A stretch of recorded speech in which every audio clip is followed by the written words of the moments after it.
Hello, Kids Zone, Larib Kids TV। वालेकुम, मैं हूँ लारेब और आप देख रहे हैं लारेब किड्स टीवी। उम्मीद करती हूँ आप सब खैरियत से होंगे।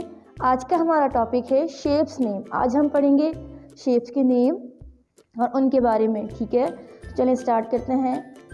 पहली हमारी शेप आती है जो बिल्कुल round. This shape is circle. Circle is round and round. Circle का ना ही कोई कॉर्नर होता है, ठीक है, ये बिल्कुल राउंड होता है, गोल आप कह सकते हो। सर्कल को मज़ीद क्लियर करने के लिए आप अपने आसपास वॉच, जो वॉल क्लॉक होती है आपकी, वो भी सर्कल होती है।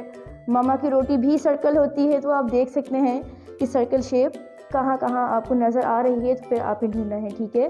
जो चीज़ बिल्कुल राउंड होगी वो आपकी शेप सर्कल है। उसके बाद आ जाते हैं triangle. Triangle have 3 corner. Count with me, 1 2 3। Triangle के पास 3 कॉर्नर हैं, ठीक है। उसके बाद आ जाता है हमारे पास स्क्वायर।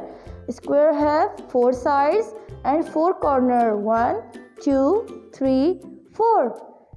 अब हमारी शेप आ जाती है रेक्टेंगल।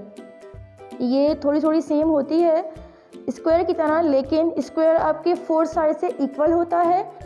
जो आपका रेक्टेंगल है उसकी जो लेंथ होती है वो ज़्यादा होती है, जो विड्थ होती है वो कम होती है, ठीक है। इसकी भी 4 साइज़ हैं, 1 2 3 4 और 4 ही इसकी कॉर्नर भी हैं और साइड्स भी हैं, ठीक है। इसके बाद बारी आती है ओवल की।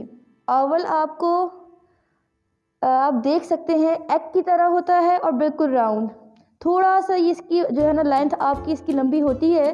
सर्कल आप देख सकते हो बिल्कुल राउंड होता है, लेकिन जो ओवल है आपका थोड़ा सा लेंथ उसकी ज़्यादा होती है। बाकी इसकी शेप भी सर्कल की तरह होती है। इसके बाद मज़ीद क्लियर करने के लिए मैं आपके साथ एक राइम शेयर करना चाहूँगी, आपने मेरे साथ पढ़नी है।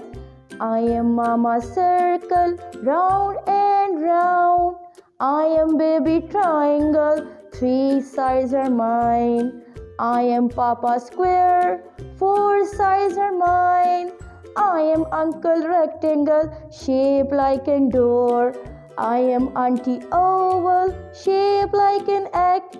These are shapes. These are shapes.